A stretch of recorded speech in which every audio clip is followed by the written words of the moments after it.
Hello అండి అందరికీ. మీకు డ్రెస్ మెటీరియల్స్ కానీ, శారీస్ కానీ, ఇలా క్లాత్స్ కానీ కావాలి అంటే మదీనాలో చాలా తక్కువ ప్రైజెస్‌కే దొరుకుతాయి కాబట్టి అక్కడికి వెళ్ళి తీసుకొచ్చుకోండి. చాలా చాలా రీజనబుల్ ప్రైజెస్‌లో ఉంటాయన్నమాట. మేమైతే ఒక 3, 4 మంత్స్ బ్యాక్ అయితే మదీనాకి వెళ్ళినప్పుడు ఈ క్లాత్స్ తీసుకొచ్చామన్నమాట. ఇవైతే స్టిచ్చింగ్ చేయలేదు.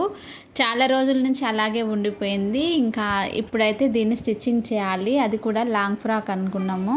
కానీ ఇది లాంగ్ అవుతుందా, షార్ట్ అవుతుందా అనేది తెలియదన్నమాట. శారీకి అయితే చాలా బాగుంది కదా, కలర్ అయితే నాకు చాలా ఇష్టం. ఇది సేమ్ ఇదే మోడల్ శారీస్ బయట అయితే 700-800కి అయితే అమ్మారంట. నాకైతే తెలీదు. మేమైతే మదీనాకి వెళ్ళినప్పుడు తీసుకొచ్చాము. 4 మీటర్స్ వచ్చి 100 రూపీస్ పడింది. ఇంకా 1 మీటర్ వస్తే శారీకే యూజ్ చేసుకోవచ్చు. కాకపోతే ఇది శారీకి యూజ్ అవ్వదు కాబట్టి డ్రెస్ అయితే స్టిచ్చింగ్ చేశాను. మదీనాకి వెళ్ళి తెచ్చుకోలేని వాళ్ళు ఈ సరౌండింగ్లో ఉన్న వనస్థలిపూర్ ఏరియాలో కూడా ఒక 2-3 షాప్స్ అయితే ఉన్నాయన్నమాట. సేమ్ అదే రేట్ తోటి ఉన్నది. మీకెవరికైనా ఇలా కావాలి అనుకుంటే నాకు కామెంట్ బాక్స్లో కామెంట్ చేయండి, షాప్ అడ్రస్ ఎక్కడ అనేసి. నేనైతే మీకు ఖచ్చితంగా రిప్లై ఇస్తాను. చాలా చాలా తక్కువ ప్రైజెస్కే దొరుకుతాయి అన్నమాట. బ్లౌజ్ పీసెస్ కానీ, ఈ క్లాత్స్ కానీ, శారీస్ కానీ. వీడియో నచ్చితే లైక్ చేయండి.